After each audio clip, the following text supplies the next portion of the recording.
What's up, everybody? It's Make It Make Sense, and I'm on time. It has been a crazy day.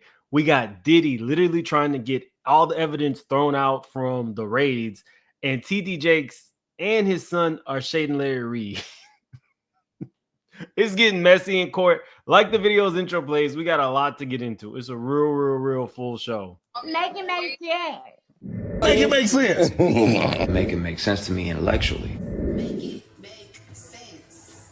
You know what was up. Oh. Big Mims. Surfer. Make it make sense. Tell me how you squeeze it. Make it make sense. Tell me about the things that you say. Make it make sense. Tell me about the things of your dreams. Hey, let me work out all the things in between. Make it make sense. Tell me how you squeeze it. Make it make sense. Tell me about the things that you say. Make it make sense. Tell me about the things of your dreams. Hey, let me work out all the things in between. Make it make sense.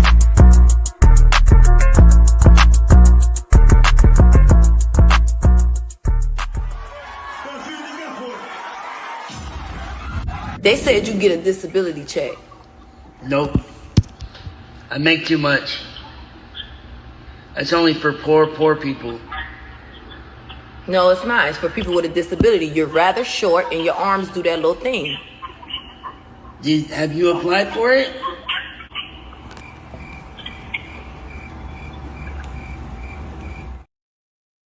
She applied for it, got it, applied for it again, and went to jail for it.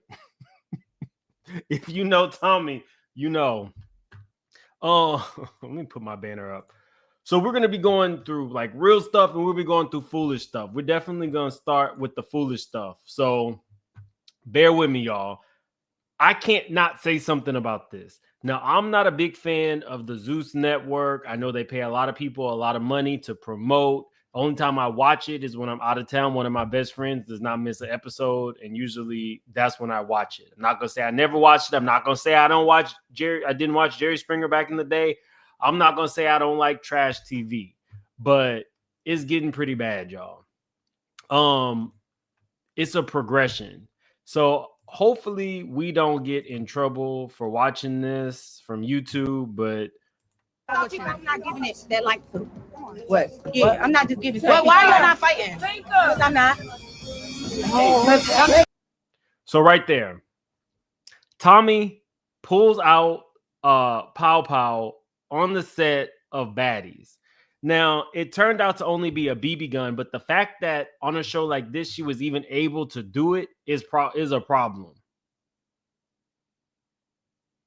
But the bigger problem is these people are so ignorant, y'all. You got one girl talking about this girl in the background, Akbar, Nicki Minaj's puppet. You got people saying she was basically a punk for running, when in actuality, this woman had been pow-powed in the head before. She would be dumb not to run if she thought this was a real pow-pow. But let me tell you how this is progressing at an extremely fast pace with some this is messed up. One of my favorite rappers, Cash Doll, is beefing with Asian Doll. I'm pretty sure most of y'all don't know who Asian Doll is. A lot of y'all probably don't even know who Cash Doll is. But Cash Doll has been in the game for a minute. She used to actually open up for Drake back in the day. She got that one song that y'all might know. I Heard You Was Looking For Me. It was real big during the Vine and everything. The point is, this is a stupid beef. But the one with the purple hair had this to say. This is what happens when this YN lets you keep your life, B.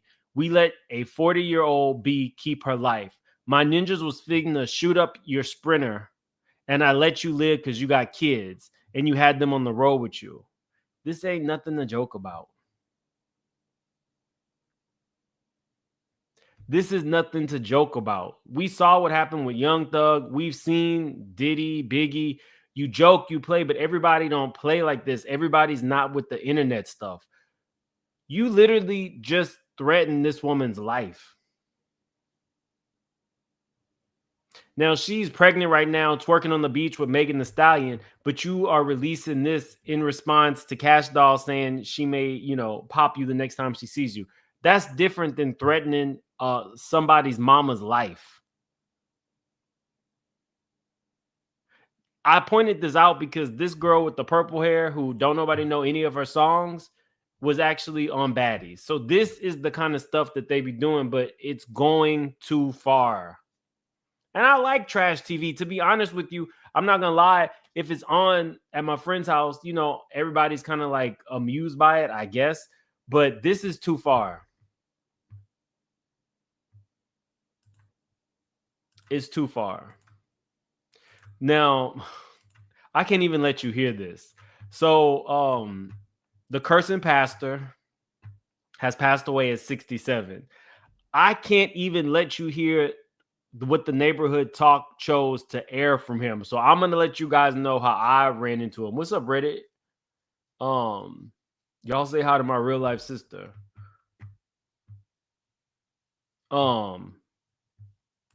But you might be one of the few and far between who really knows her music. I only know one song, and it even got taken off iTunes. Okay, so let me. So I remember the cursing pastor because I've been watching YouTube for a long time, and the first thing I remember that he did, which I can't even show you, was an interview he did with is like a lesbian stud. And the stud, I think, was calling him daddy or something like that. And he threatened to beat her. I found another one that we could actually watch to kind of give you a better idea of who he is. This is him when he got into it with Tank. BET don't play. They will copyright me, so we can't actually show the video. So we'll just show this. Oh, hell no. Oh, hell no. Yeah. See, these are the stories that you think there's no way this could be true, but it is. Let's start it off with the cussing pastor. Come on. Because we done made him feel some type of way. He big man. You know, after last week's episode, he jumped into his Instagram pool pit to fire shots at our brethren, Brother Tanky. Yes, I like pussy. Yes, I like titties. But the question becomes, Tank, do you? You are the one that performed at the Gay Pride concert. You are the one that got on the Breakfast Club and stated you like women licking your ass. Oh.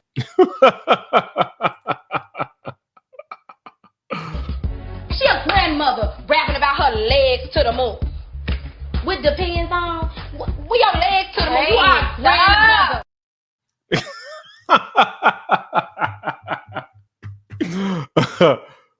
Oh, wow. So, if you don't remember exactly what he is referencing, this was Tank on the Breakfast Club. You know what I'm saying? Because I don't mind. I don't mind putting my legs up. You know what I'm saying? Like that's okay. So you know what I'm saying? you don't mind tongue action? Is what Yeah, you're I don't mind. Okay. I don't mind getting your ass eaten. Yeah, not at all. Man, are you kidding me? Come on, man. Come on, man. Brothers in here keeping it 100. Get in here. We ain't got to see, Tank. Get in here. We ain't got to Put your legs see. down. Put your legs. My legs up, and you know, it felt, you know, I felt Amazing. compromising. It felt compromising at first, but then I just, you know, I let go, and Let go. and it was tickling at first. He said, oh my gosh. You know, by about like 10 minutes later, you know, get it. Do you request Get it now? it. Get in there. Get it. I was spreading the cheeks for them. Get it all the way in. Huh? Do you request it now? No, I don't request I don't think a guy can really ask I don't think for you. that. I don't. Okay, so that was the video that Thaddeus was talking about. This was Tank response. You got Tanky? First of all, he's not defending anything biblical. Okay, he did not approach this from the Bible sense in terms of defending his ministry. He went straight to an attack. He became a troll. This guy right here is a false prophet. That's the Paul truth could now. not preach as Saul. He had to be changed. Okay. Again, the reason I showed you guys this is because most of the stuff that comes out of his mouth, I can't air on this.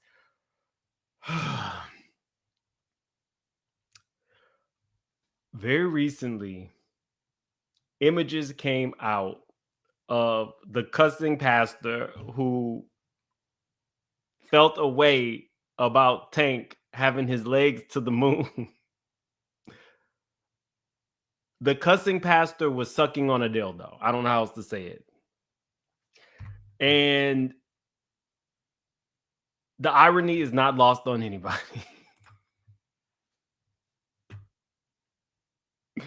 I'm not going to say, so this was the man very recently. I actually saw this live and I didn't quite understand just how ill he was.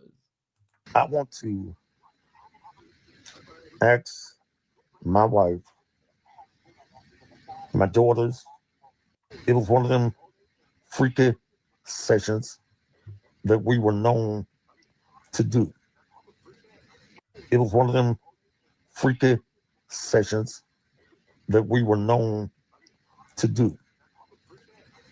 I want to melody, but definitely. Okay. Now, first of all, it's true.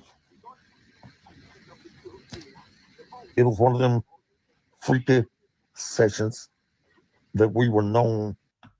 So he got a problem with Tank getting licked, but he don't mind licking or sucking a dildo. I don't know how else to say it. He was sucking on a dildo. It was one of them freaky sessions that we was known to do. He already told you, Camille. It was one of them freaky sessions that we was known to do.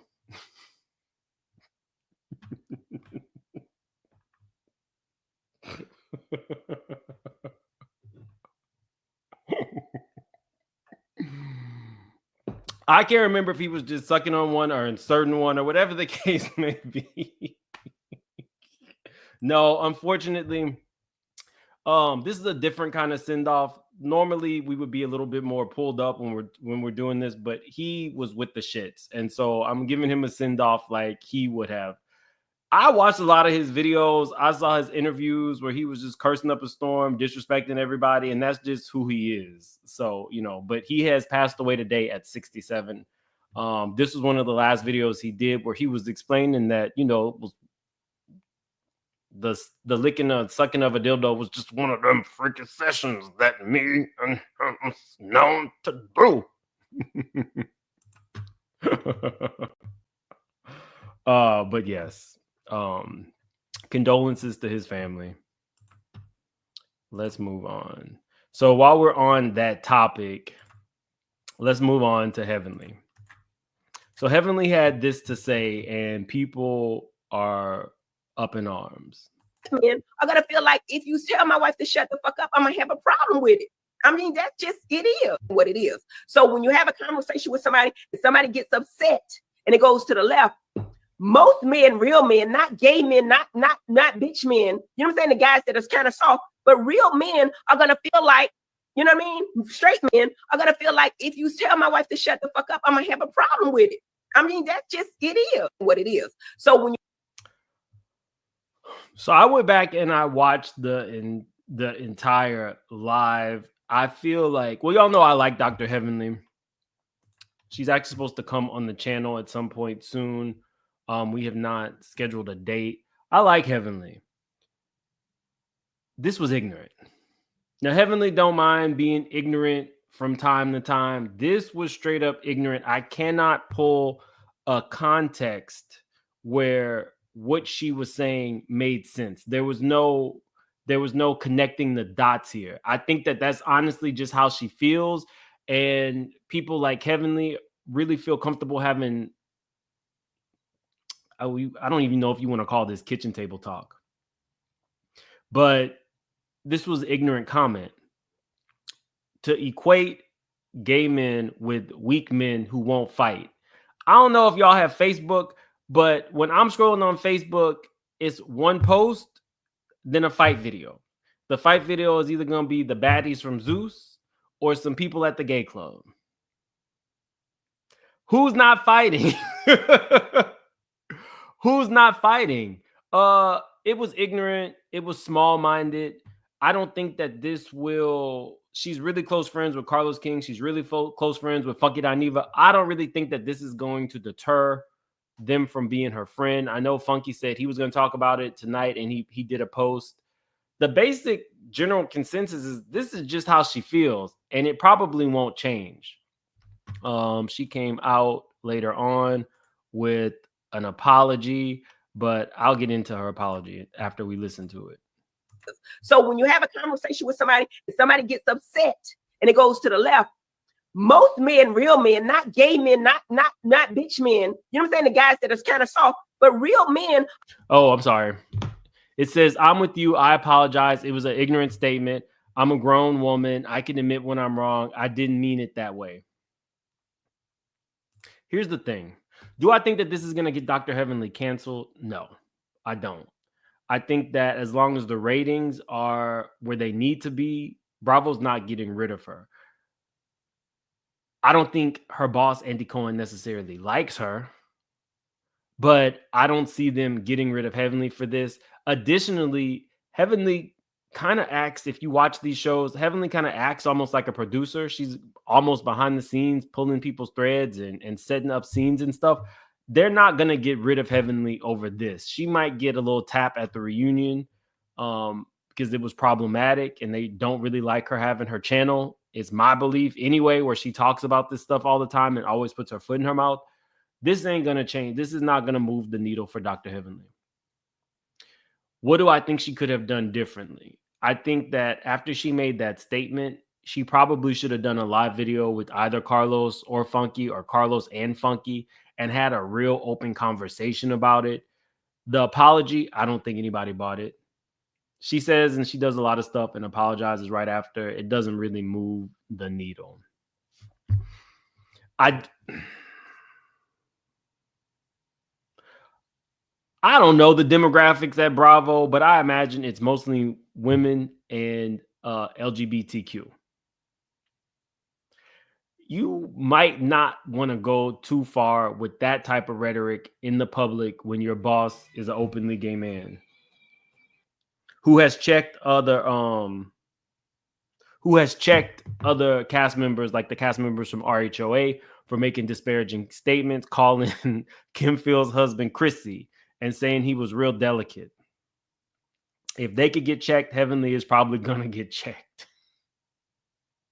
What I don't like that's happening as a result of this is there's a lot of people saying a lot of things about Dr. Heavenly's son. I have actually met Dr. Heavenly's son. He is a very respectable kid who is trying to follow in the footsteps to become a dentist. I don't think he deserves what is being put out about him now just because his mom put her foot in her mouth. I just don't. I also didn't get this. What's going on over there? These people losing their mind. Are they speaking in tongues? It's hard to see that God would choose Phaedra to speak to T. Is she praying? She praying In tongues.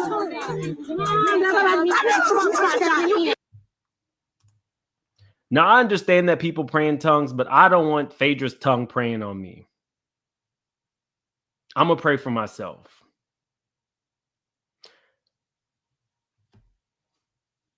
With all due respect, I think that was performative. I think that if you watch the show, you would see that Phaedra was having a difficult time making her way around. She was getting into it. She was having to expose how she really felt about real things, and that's not what she wants to do on a reality show. So the next thing you know, let's focus on them. Let's pray in tongues. Now nobody's talking about anything involving Phaedra and her husband. I don't need you to pray for me. And if you're gonna pray for me, wash your mouth out with some holy water. I don't know where you're.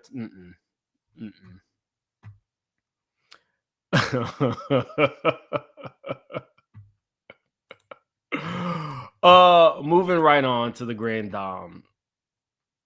I like Karen Huger, but I think that how she's choosing to go about all this might get her canceled. No, not people speaking in tongues. Phaedra speaking in tongues is performative. I don't believe that Phaedra, out of all the stuff that we've seen, Phaedra didn't speak in tongues when she made up that rumor that Candy was trying to R word her coworker. We didn't see her speaking in tongues when she was about to fight. So yeah, I do think that when Phaedra does something that's out of character for Phaedra, I do think it's performative. But let's move on to Karen. So this is what Karen had to say. Prosecutors reportedly feel like jail 6 months is needed for RHOP star Karen Huger since this is her 4th DUI. The fact that Ms. Huger was repeatedly been given the benefit of another chance, no jail time, demonstrates that she has not learned anything from her prior arrests. Back in 2014, March of 2014, Real Housewives of Potomac star Karen Huger, known to some as the Grand Dame, was arrested after crashing her car in Potomac, Maryland. She was convicted and found guilty of driving under the influence, negligent driving, and other charges later that year in December. The Grand Dame will learn her fate this week as she's set to be sentenced on the 26th, and prosecutors are gunning for jail time. According to the Washington Post, this is Karen's 4th alcohol-related traffic accident.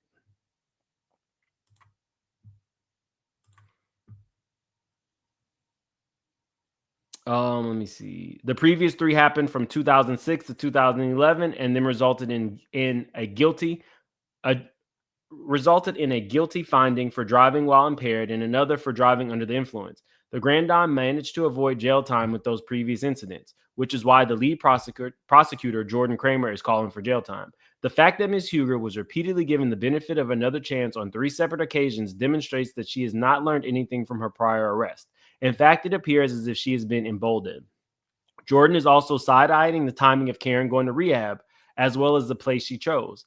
The state is concerned that the program that Ms. Huger did choose to enroll in equates itself to a luxury resort experience. The rehab facility reportedly has spa services, chef-prepared meals, equine therapy, and an organic recovery garden. In reality, Karen could be sentenced up to 2 years in jail, but prosecutors are only seeking 6 months. Karen's new attorney is trying to get her a sentence that will keep her out of the slammer, and put her on house arrest. Okay. I don't like this. I don't feel like Karen is having to take any type of accountability. Christy says, Mims, we feel the same about Phaedra. Don't even think about praying for Thank you, Christy. I know that people like Karen. I like Karen too, but I just don't feel like these celebrities really have to do what the rest of us had to do. Even if it was a reality star that y'all didn't like, y'all probably be asking for jail time. Y'all been waiting for Simon to go get deported. Nobody is holding this woman accountable. So this is what they have to say now. Karen Huger's defense team says the Grand Dame has learned her lesson after being found guilty of a DUI. She completed a 28-day program to address alcohol abuse, heavy use of antidepressants, and trauma from being assaulted in college. Karen found herself in trouble, blah, blah, blah. We got that, blah, blah, blah. Karen's defense team is focusing on rehabilitation over incarceration, noting that the trial really woke her up. She was shocked with embarrassment. She could not turn off the testimony or the body cameras. She could not get up and walk out of the room. The trial was a wake-up call. Keep in mind, this is the same woman who was saying she was Thomas Jefferson's concubine. And she was telling the cops while drunk to refer to her as the Grand Dame and name-dropping Andy Cohen.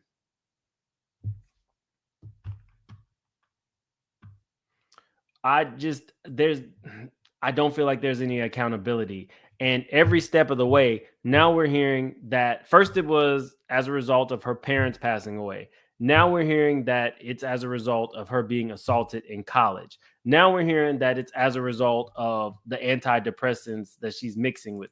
I do think that people could be addicts. Karen is not saying she's an addict, so I'm not going to say she's an addict, but I don't like this. And if she keeps going this route, she might get canceled too. You already missed the reunion. And people don't like people who don't take responsibility for their actions. This is a problem.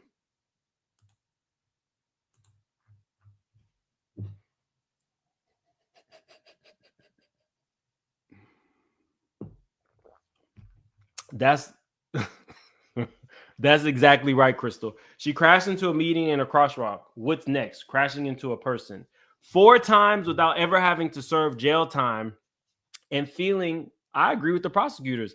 It feels like she is emboldened to do these things, and that's a problem because she could have hurt herself. She could have really hurt somebody else. And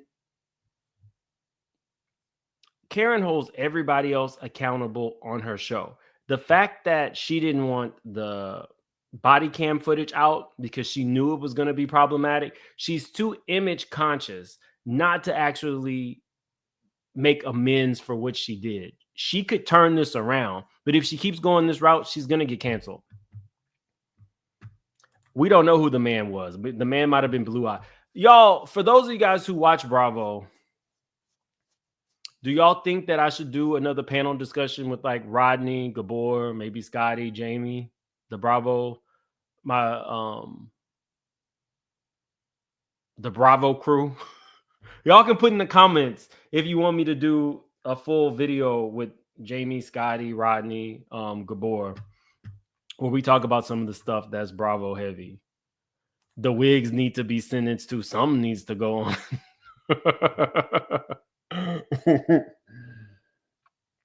Okay, let me see. I'll try to work that out and see if we can get that going for this week. Let's move on because y'all, it's getting really messy. We're moving to some serious stuff here. I guess we can start here. Says one of Diddy's defense attorneys stepped down from all of his sexual assault cases. Under no circumstances can I continue. So I got a little inside information on this particular man. Where is this? This black guy. Now, Diddy, I don't know if I need to say allegedly. But okay, we'll just say allegedly. I don't know if I have to say allegedly. We'll just say allegedly. So Diddy wasn't too concerned about who the attorney was. Diddy put out a call just to have a black attorney on the team for optics. So they were specifically interviewing black attorneys solely for the optics. And what you saw here is this black attorney that they actually chose did not like the line of defense that they were trying to use, basically saying that Diddy is a rich black man and the world is just trying to take him out. That's why that man left. Can you imagine going into something, a big case like this, and just being there for the optics? That's insulting. Just on its face, that's insulting. But yeah, I know somebody who knew one of the attorneys who was up for it. And I was like, that's not even surprising to me. Y'all know I don't like Diddy. Let's move into this TD Jakes stuff. So TD Jakes has decided he ain't sitting down. Him and his son are actually calling out Larry Reed and Dwayne Youngblood, and it's messy. Dwayne Youngblood is over here talking about he feels threatened. Where is the case? Where's the case? Where's the case?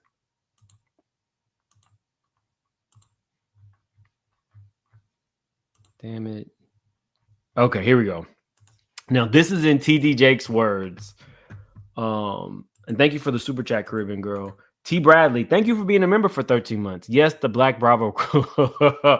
Also, okay, so members, we were supposed to do members Friday, but I have something that I really want to see signed on the dotted line before we talk about it. That's why we didn't do it Friday. That's supposed to happen on Thursday. So when I have the big news, I prefer that we talk about it then. I don't really like talking about something until it's in writing. I don't really like talking about money unless it's in my pocket. Somebody taught me that, and I held on to that. And also, sometimes people really just don't be happy for you, to be honest with you. And sometimes people could be a pastor like the cussing pastor and really wish bad shit on you. So I'm choosing to, I'm going to share once it's signed on the dotted line, but it's exciting news for me and the channel. So here we go. Okay, it says, Thomas Dexter Jakes. I have reviewed the affidavits of Dwayne Youngblood and Richard Youngblood submitted in support of the motion to dismiss. The statements in these affidavits purport to describe situations where I harbor carnal desires for these men. These statements are knowingly and flagrantly false. I am repulsed by these defamatory accusations and the $6 million extortion letter I received from Dwayne. Let me stop. He has a real, like, okay, let me stop. I'm not. Let me be serious. Basically, ever since Diddy stuff came out, TD Jakes has been a topic of discussion for being at his parties and such.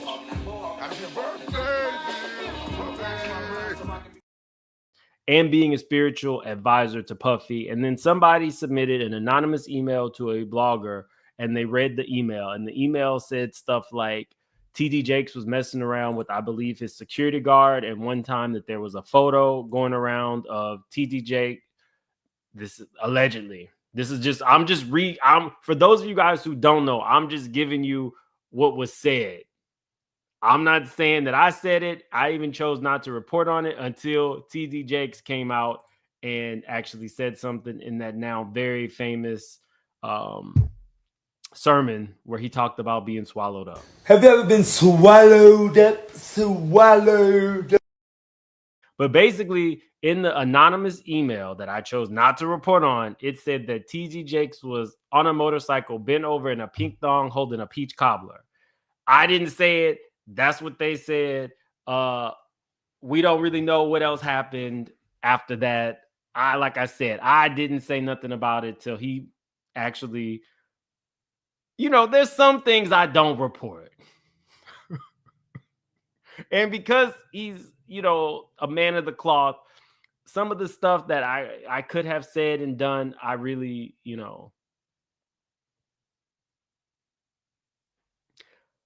I kept it tame.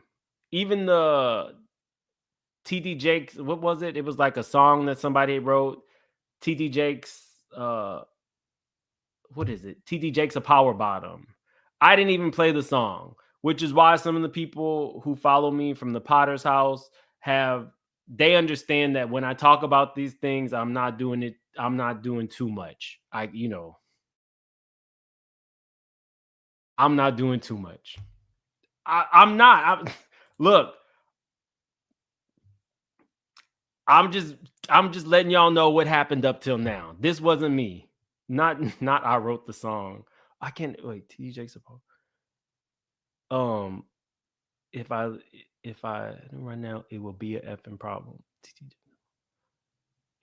I can't remember. Okay, we're not doing the power bottom song. We're not doing the power bottom song. So this is what TD Jakes is saying in response to Dwayne Youngblood, who came onto the Larry Reid show and accused him of inappropriate behavior like about 30 years ago. I'm repulsed by this defamatory accusations and the $6 million extortion letter I received from Dwayne Youngblood's attorney, Tyrone Blackburn. For years, I have been counseled to ignore the constant stream of low-level smears against my reputation. However, the emotional toll of this coordinated campaign of lies designed to damage my reputation and legacy has become overwhelming. The pain it has caused my wife of 43 years and my 5 children, who I have loved, nurtured, and provided for, is simply too much to bear. Every person has a breaking point. I have reached mine. I authorized this lawsuit because I can no longer remain silent. My calling to preach the gospel began at a young age. In 1980, I founded Greater Emmanuel Temple Faith, a small storefront church in Smithers, West Virginia. And he just shows a picture of it. With a congregation of just 10 people, I traveled to coal mining towns throughout the state, spreading the gospel. This was a true testament to humble beginnings. In 1982, I married my wife, Sarita. I embraced her 2 children from a previous relationship as my own. Tragically, just 6 months into our marriage, a near-fatal car accident left Sarita with debilitating injuries, confining her to a wheelchair for nearly a year. That same year, I lost my job at the Union Carbide chemical plant due to its closure, further compounding our already difficult financial situation. To feed my family, I worked nights digging ditches for gas lines with my brother, but even this arduous labor was often insufficient. Now, I didn't know digging ditches was like a real thing. My grandma used to tell me I smelled like I was digging ditches. Go take a bath. You smell like you've been digging ditches. I didn't realize it was a real thing. But I am from the country. It is within this context, the reality of my life in 1986, that Dwayne Youngblood makes his preposterous claim nearly 40 years later on Larry Reid Live podcast that I promised him lifelong financial support in exchange for sex whenever I visited Pittsburgh. This assertion is not only ludicrous, it is a bald-faced lie. To be clear, while I occasionally traveled to Pennsylvania around 1986 to preach at area churches that were a part of the Greater Emmanuel International Fellowship Network, I never tried to corner, grab, or kiss any teenagers. I never phoned Dwayne Youngblood to proposition him for sex in exchange for financial support. And I never groomed, sexually abused, sexually assaulted, and engaged in predatory conduct of a sexual nature towards Dwayne Youngblood. I never apologized to Youngblood for any such conduct because it did not happen. During that period, I was barely keeping my own family out of poverty. I was not the Bishop T.D. Jakes of today. I was a pastor with no substantial following and no financial resources. My home was small, wood frame structure, and he just showed a picture of it. There were no signs of prosperity. My life was consumed with providing for my family, often amidst severe hardship. There were numerous nights when my wife and children returned home without water or electricity. I often share the story of how I turned the shame of utility shutoffs into a game with my two oldest sons, then just 5 and 6 years old, seeing who could reach their rooms without stubbing their toes in the dark. Y'all, I'm going to give it to you honest. There's a lot of broke ninjas who use their last dime on a mistress. Steve Harvey was living in a car and sleeping with Marjorie Harvey back in the 80s before he had a pot to piss in, where he was just a comic on the road with 2 children left back home. He was literally homeless, but was still getting it in, allegedly, with Marjorie Harvey. A ninja who wants some will do what they got to do to give. You got to use what you got to get what you want. Now, I'm not saying that that's the case in this situation. I'm just saying that saying that you didn't have a lot of money does not mean anything. If you ever listen to Superhead talk, a broke ninja will give you their last dime, and a rich one will not even give you a dime. So I'm just, it is what it is. I'm not saying it happened. I'm just saying that that's not. Also, sometimes people just promise you anything they want to get in your pants. They may not have a pot to piss in. You got to fake it till you make it, like Nene. Kiernan, basically, he said the allegation was that he propositioned Dwayne Youngblood by saying, I'll financially support you if you become like my guy in Pennsylvania, I think. Quote that mess. What? Sea Breeze, I've been very appropriate. Especially considering this class Azul, whatever the hell this is.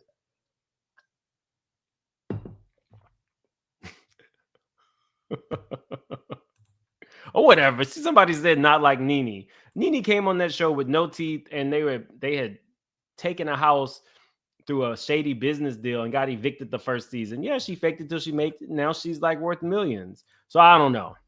Let's get back to this. My circumstances began to improve in 92. I managed to scrape together enough money to travel to Tulsa, Oklahoma for the Azusa's 92 Evangelical Conference. Initially, I was largely ignored. However, my fate changed on the second day when I was introduced to prominent evangelist Carlton Pearson by Sarah Jordan Powell. His support led to a speaking engagement at the following year's conference.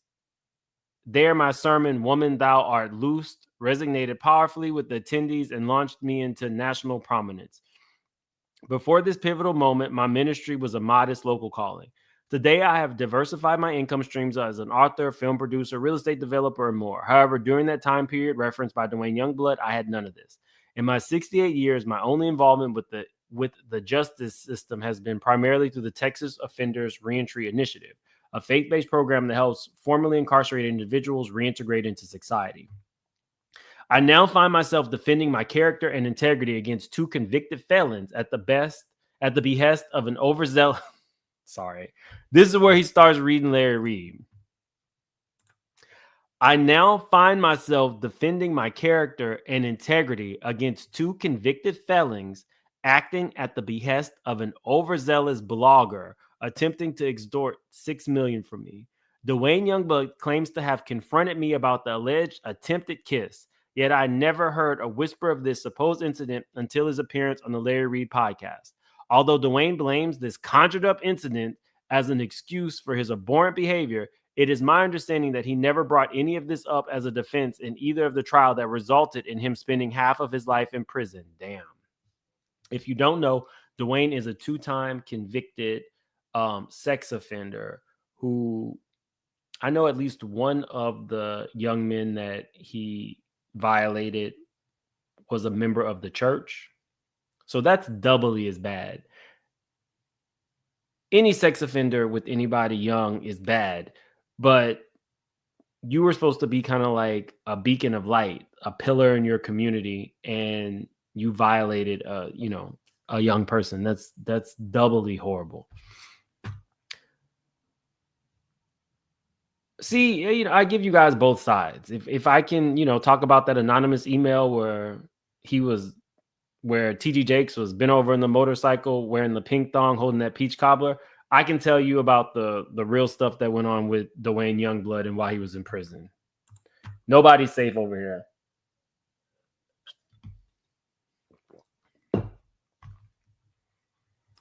Bishop Carlton Pearson is deceased. Don't do it. I loved him. Again, one culprit going to another about an alleged one. Priceless. Ooh.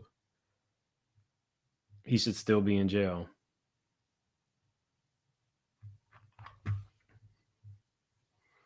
Oh, I'll look into it. Omo.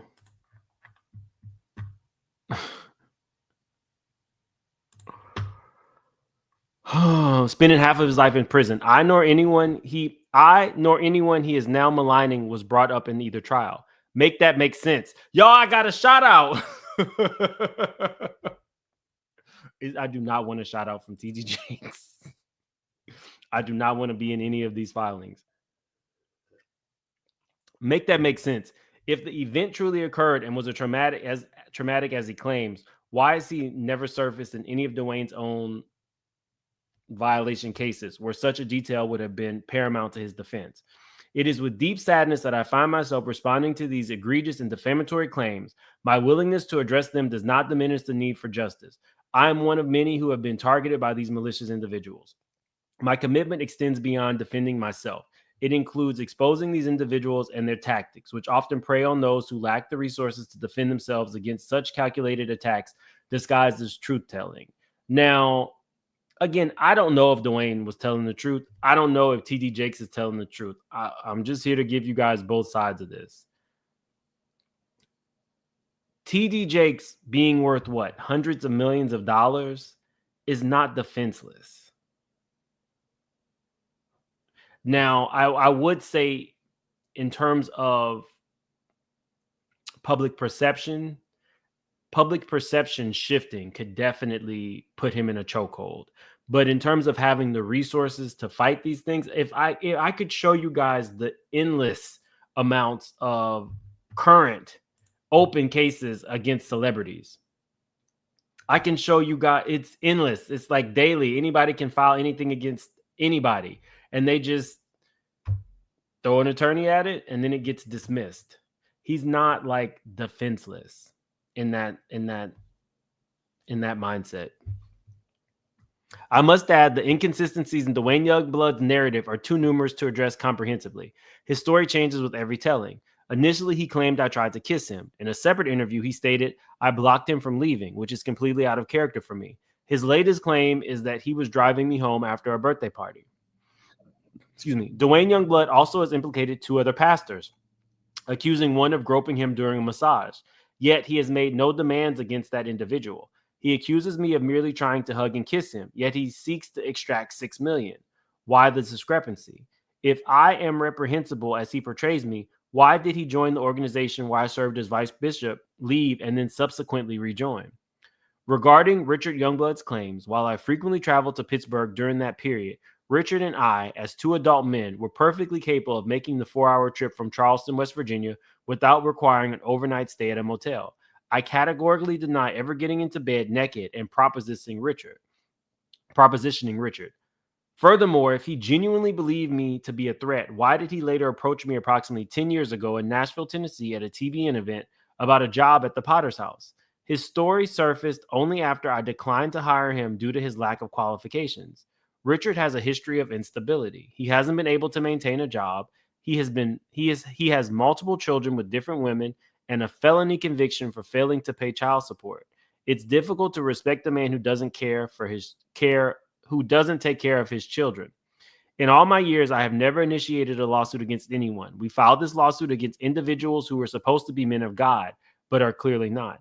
The catalyst for this action was not simply the nature of the accusations, but the relentless attacks by the overzealous blogger. I remember when I first reported on this, and I said, day one, this lawsuit is less about Dwayne Youngblood and more about Larry Reed. He is definitely trying to get to Larry Reed's phone. He is trying to implicate him in this plot to get $6 million out of him.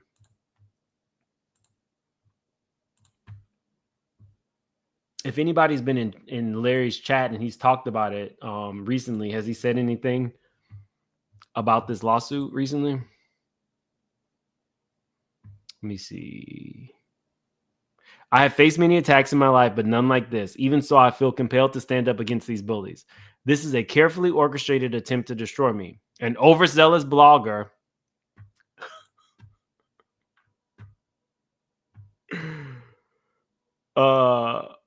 not Larry's in the Middle East laid up.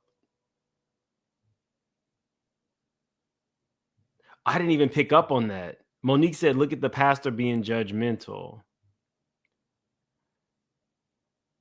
I didn't even pick. His story surfaced only after. Richard has a history of instability. He hasn't been able to maintain a job. He has multiple children with different women and a felony conviction for failure to pay child support. Well, I mean, you should be paying your child support, sir. But this overzealous blogger is taking me out every time he's talking about Larry. I know that has to piss Larry off. He's choosing not even to say his name. An overzealous blogger publicly solicited individuals to make accusations against me, not for the victims to come forward, but for anyone willing to fabricate stories. He explicitly stated his strategy in one of his podcasts before his interview with Dwayne. The claim doesn't have to be true. It just needs to be filed. Once it's filed, I can talk about it on my show. Richard and Dwayne Youngblood responded to this call. They are working in concert, relentlessly targeting me and my family with vicious, unfounded attacks. I spent the past year enduring their vicious attacks, lies, rumors of my wife leaving, rumors of my church abandoning me, and so much more. Now, is that true? I don't technically, I watch everybody. Usually I'll just be online, and if I see something, I'll click and hit the like button, but I don't really catch a lot of Larry's videos. Usually if he's responding to TD Jakes, I'll try to catch it. But is this true? Relentlessly targeting me and my family with vicious, unfounded attacks.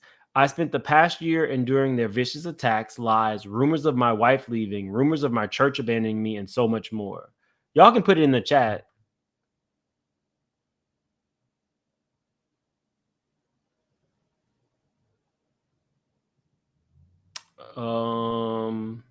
It's a cult. Cora did steal that woman's baby. TD Jakes, what's up, Natasha? TD Jakes' kids aren't the best examples. Cora stole somebody's child allegedly, and Sarah stole someone's husband allegedly.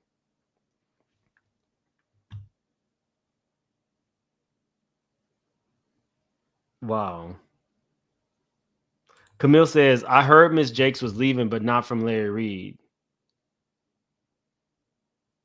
Oh, okay. Okay. I suspect the larger... Sorry. Also, blah, blah, blah. All of this was happening while I found myself helping my wife recover from knee replacement surgery and while helping my brother navigate kidney failure. This unwarranted stress brought me to a place of having a health crisis on stage in front of an entire congregation in the world. As a guy who had had no previous health challenges, this near-death experience was a turning point for me. Enough is enough. Now, y'all can put in the chat. We all saw his health crisis on stage. Did you guys believe it, or do you think it was performative?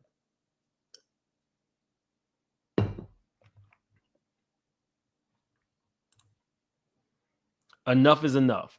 I suspect a larger network is involved in this scheme, all anticipating a share of this attempted money grab. Dwayne's ambition and confidence in extorting $6 million from me are evident in his preemptive actions, establishing a website, commissioning artwork, hiring a publicist, and announcing the launch date for not one but two books, a tell-all about me and another entitled How to Get Rich. You can't make this shit up. All of this was in motion before I received the $6 million extortion letter from Blackburn.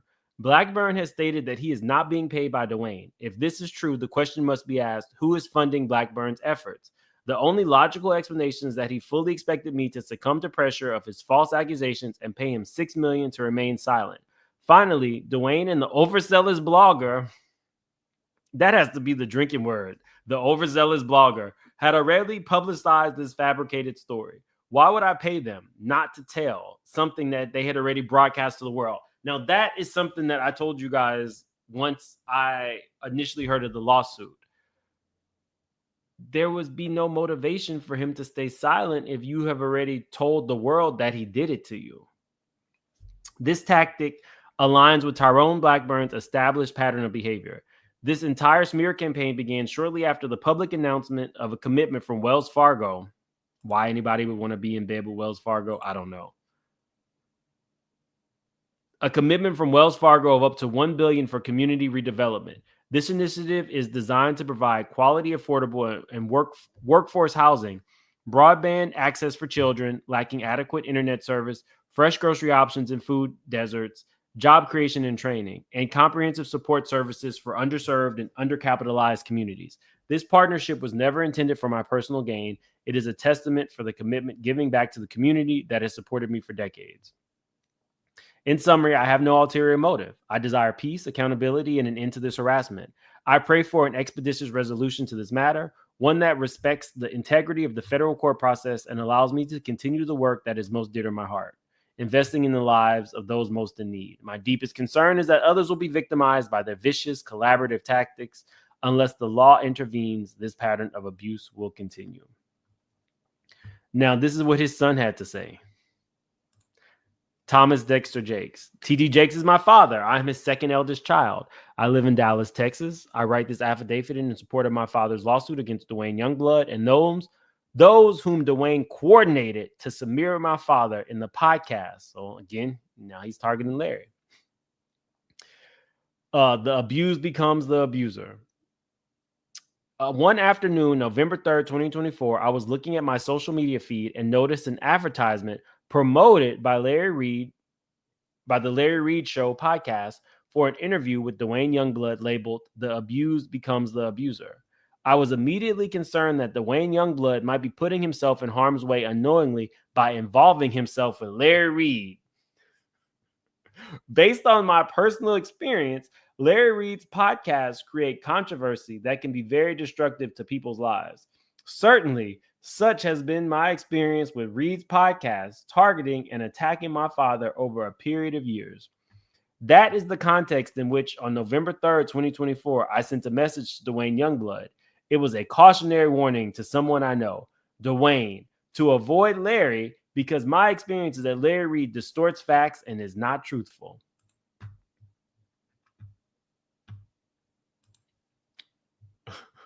I had not talked to or seen Dwayne in over 30 years. However, I know Dwayne from growing up in West Virginia.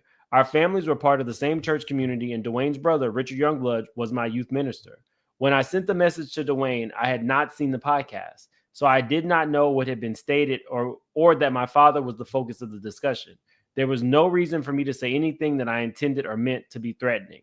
Dwayne responded to my message practically immediately, stating he received the message. It was noted. Now, Dwayne has gone on to tell his therapist that he felt like he was being threatened. So that's why the Sun had to put that out. But I don't feel like there's any love lost between TD Jakes and Larry Reid. Well, let me see. Where were we? Yes, the Black Bravo crew. Okay, I'll try to get in touch with them and see if they want to do something this week. Spiritual gangster. Just because these people have money for the lawyers don't make them innocent. We living in the Twilight Zone. I'm sick of all the asses. It does feel like if you have money, you can pretty much get away with anything. Gigi, in no world should any pastor be in attendance at a Diddy party.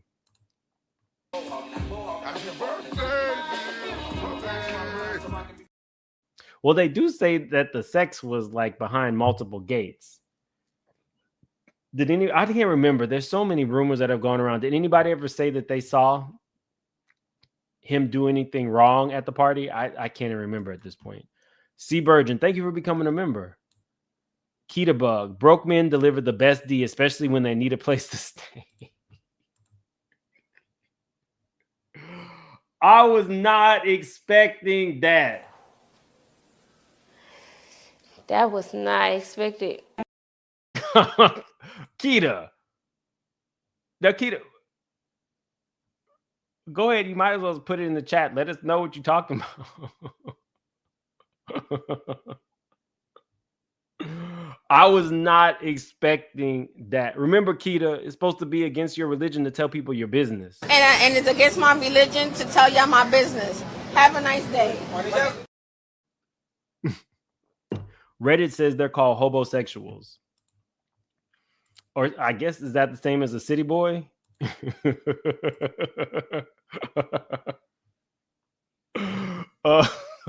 Wait, so y'all in the chat lighting it up, so y'all all know about let me go back to her comment. So all y'all know about this? Where's Keita? Where'd it go? Broke men deliver the best D, especially when they need a place to stay. You should look into Keke Wyatt and the video her ex-husband made about her sleeping with her cousin in the church she started. I did see that. We'll probably talk about it tomorrow. Keita, you real messy tonight.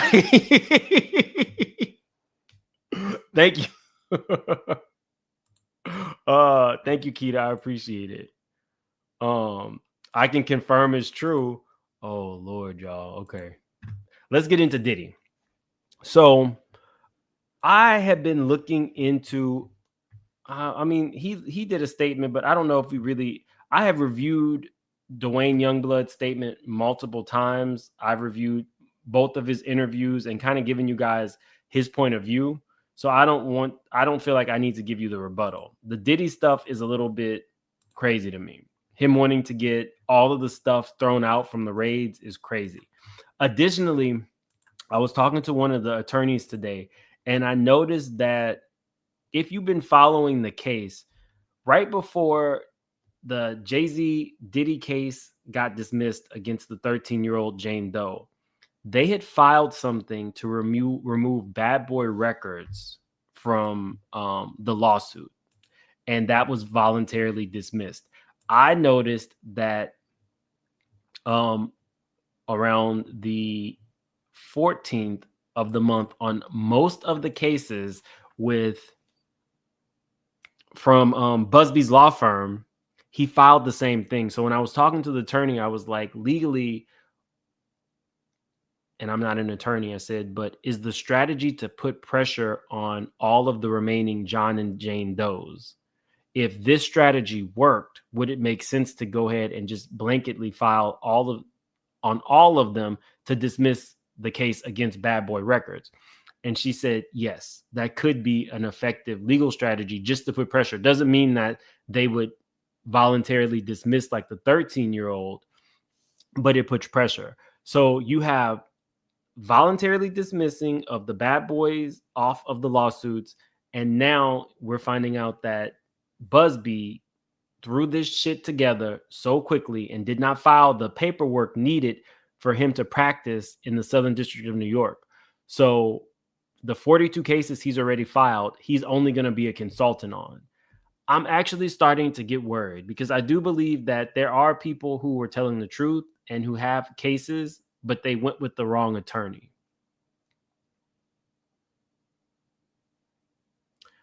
I'm worried for the ones that are actually victims. This was too much like a circus. And now that he's trying to get all of the evidence thrown out from the raids, he's ramping up. And people said, oh, what is the Jay-Z case having to do with it? Anything that hurts the case against other victims helps Diddy. I don't know how much clearly I can say it. I don't like this for the ones who are actually victims. Let me see. Which one do I want to show you guys? Here you go. I'm a partner at Agnafilo Intrator. In this case, the government has obtained numerous search warrants. Mr. Combs' motion referenced above specifically challenged the January 4th, 2024 warrant to search his iCloud accounts, the March 22nd, 2024 warrant to search his Los Angeles residence and to seize evidence obtained therein. March 22nd warrant to search Miami residence, had to seize evidence obtained therein. March 25th, 2024 warrant to search his person and to seize his and search 2 of his cellular phones, referred to by the government as Combs number 1 and number 2, and to extract information from the iPhones. Y'all, you can put in the chat, what do you think was in Diddy's iCloud? Diddy probably has like a 20 megabyte, 20 terabyte phone. I can't imagine the filth that's probably in that iCloud. Referred to by the government as Combs number 3 and Combs. So he had 4 phones, and to extract information from those phones. The September 16, 2024 warrant to search Combs' room in the Hyatt Park Hotel and to seize evidence obtained. Remember where they found a little bit of... Mr. Combs is requesting that all evidence and fruit from those warrants be suppressed. Over the course of this case, the government has provided the defense the discovery of various evidence obtained from different sources. This includes evidence obtained through the search warrants referenced above, as well as evidence obtained through other warrants. It also includes evidence the government has obtained through other means, some of which the government used in support of its application to the search warrants. Guys, I don't even think we have 1,000 likes. Where are we at on likes? Let's see.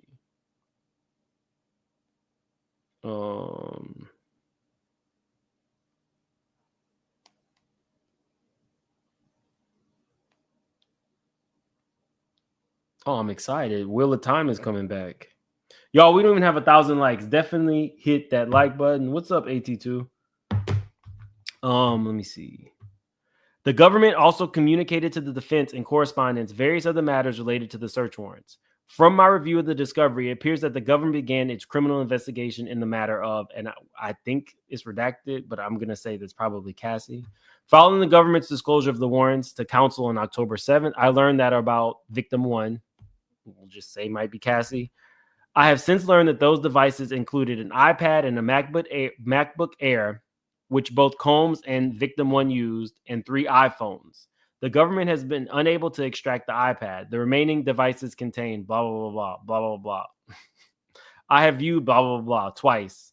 Blah, blah, blah, blah, blah, blah, blah. Let me see.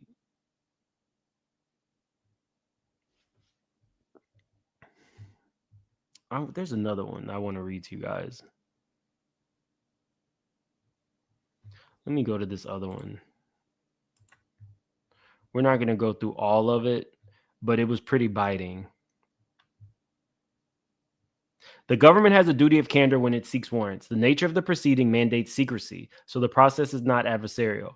Precisely for that reason, investigators have an obligation to present a fair picture of the evidence, including both inculpatory. This Louisiana tongue. We're just going to say that word. And I'm not doing either one of those words. Let me go to my How to Get Away with Murder thesaurus. We're going to get this right. I watched too much How to Get Away with Murder to not know how to pronounce legal jargon.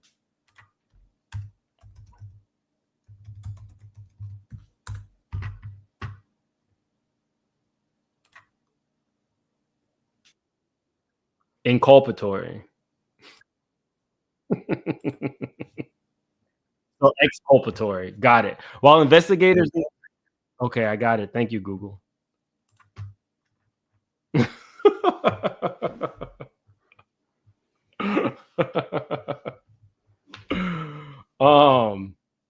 Here we go.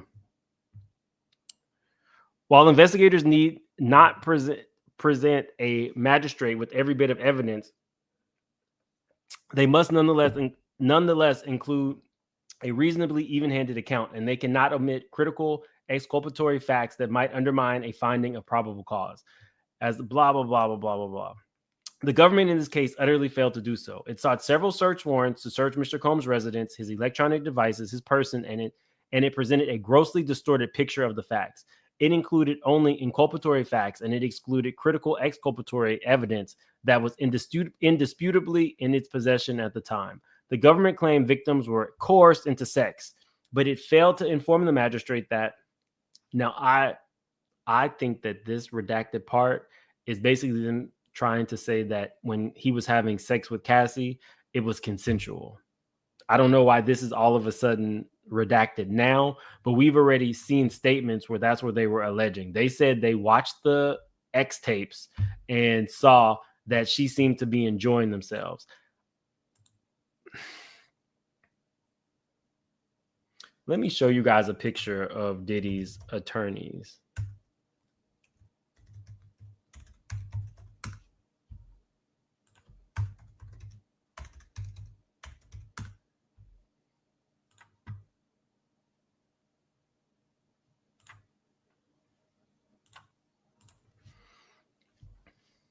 This man looks like he has only ever had sex with the lights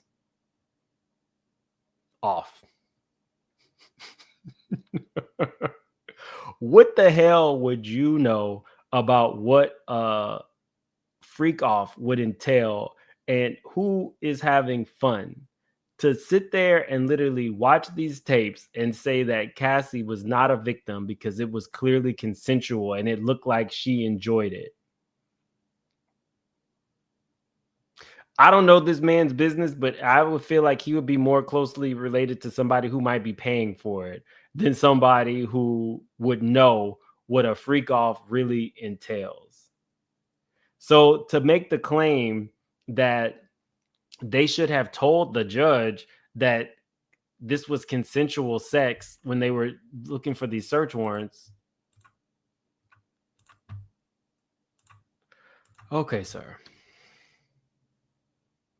It also failed to inform the magistrate that it possessed text messages between the alleged victims and Mr. Combs.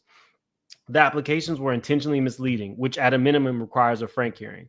The warrants themselves were also grossly overboard. On the theory that Mr. Combs' entire life was a criminal enterprise, the government sought virtually limitless authority to seize any evidence related to that enterprise, all his digital devices and the information they contained, all information in his iCloud account, plus troves of records and items in his house, amongst almost none of which was contraband. Where Judge Nathan found similar warrants unconstitutional, here the government obtained authority to rummage at will among Mr. Combs' private effects. Perhaps most troublingly, the government received... Now, I'm sorry. I'm sure we're doing this by the book, but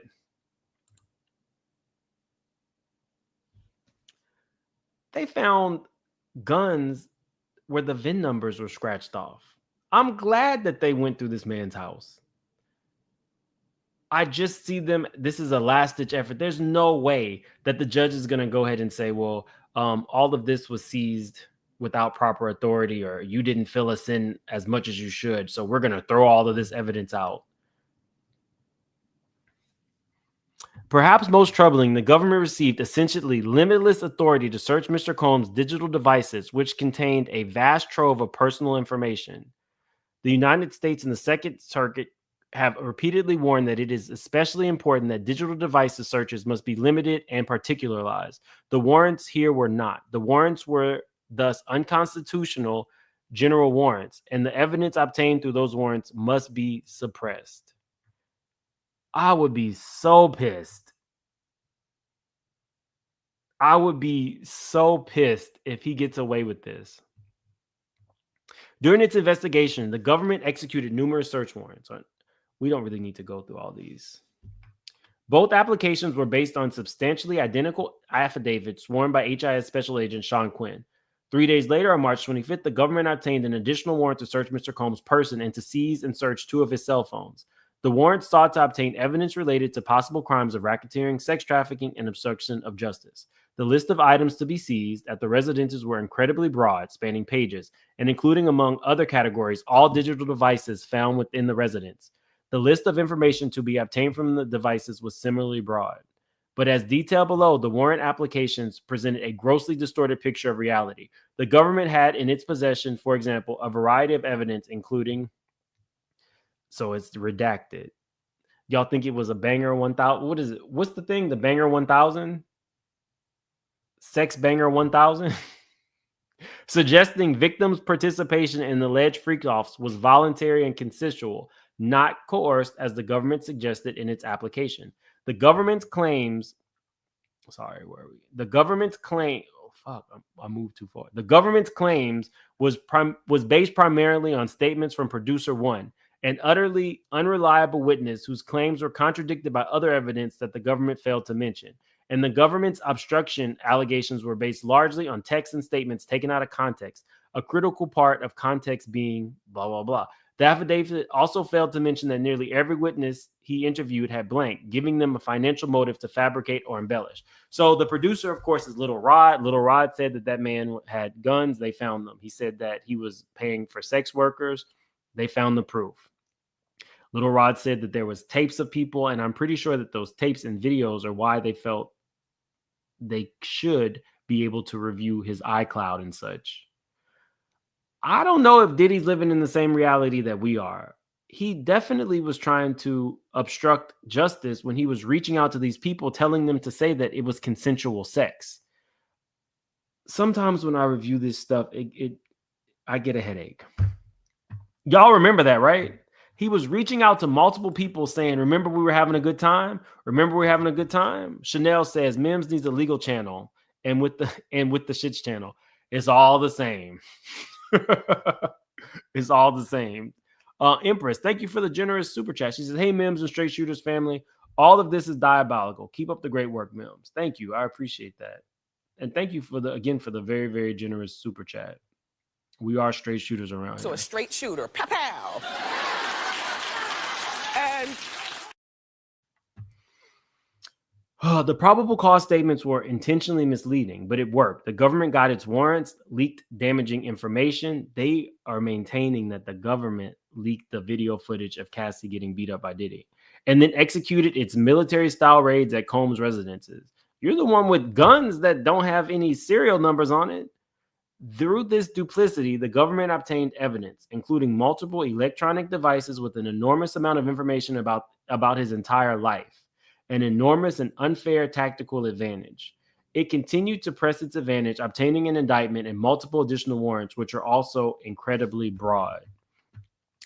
I'm thinking that maybe in that iCloud, maybe they found some videos of Diddy doing the same thing the cussing pastor was doing. I could definitely see him sucking on a dildo.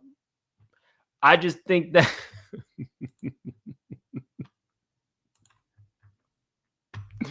I don't know. I do think that things should be done based on the limitations of the law. But it sounded like they needed broad search warrants because there was a broad array of allegations against him. You have 4 telephones. Did you just want them to search one? The one that you wanted them to? Up until Diddy went to jail, he was trying to coerce witnesses. What do you expect? There's Riri, there's no way they've not produced any evidence to say that the government actually leaked that. So he can say that as much as he wants, but yeah, Alicia, we did a little tribute to him earlier. Let me see. The government made false statements and omitted critical exculpatory evidence in its warrant applications in this case. This omitted evidence in the government's possession at the time it sought the warrants. The omissions were intentional, at the very least reckless. We don't need to go through all of this. A lot of it is redacted. Basically, what they're saying is they want all of this evidence suppressed. I don't know, y'all. I might want to be in that courtroom. I've been told don't go, but I want to know what this is. Like part 3, blank is a male escort service. As the motion to dismiss count 3 details, the service has been operating and open for over a decade. I want to know these details. I might have to go to the case, y'all. Empress says, it's always an honor to bless Mims. He's always blessing us with his work as well as blessing people in need. Well, thank you, Empress. I appreciate that. And thank you for being a member for 4 months. Yeah, the cussing pastor died. Y'all got to go to the front of this. I mean, the start of this video. We definitely sent him out. We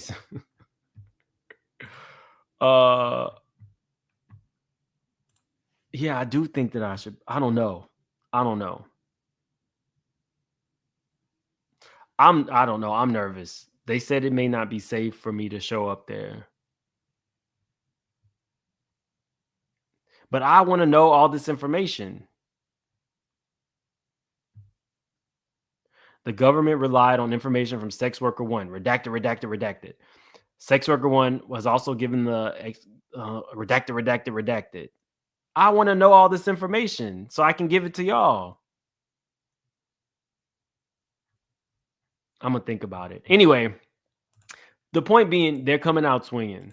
And I want to know in the chat how you guys feel. Like for the replay gang, do you feel, who are you believing, Dwayne or TD Jakes? I'm really interested to know about that. I don't technically know if I want to talk about the Keke Wyatt stuff. That's pretty gross and disgusting. Beth, I don't know what's going on. There's been some stuff going on with YouTube. I don't know. Lala says she'll go. It's gonna be ridiculous. And I'm curious if Cassie's gonna go pregnant. She has been in hiding. All right, y'all. I'm gonna go because we're definitely over time. I'll be back tomorrow for sure. And I'm going to try to, I don't know if I'm going to take the 6 Central time slot moving forward, or if I'll keep going on at around this time, sometime between 7:45 and 8 Central time. But it's going to be more regular videos. And thank you guys for watching the short pre-records. You guys asked for them, so I'm trying to put them out as well. Thank you for supporting those. I'll see y'all tomorrow. I don't know. I'm going to have to really sleep on this Keke Wyatt stuff because INCEST is a lot to take in. That's a lot to take in. So y'all have a good one. I'll see you tomorrow.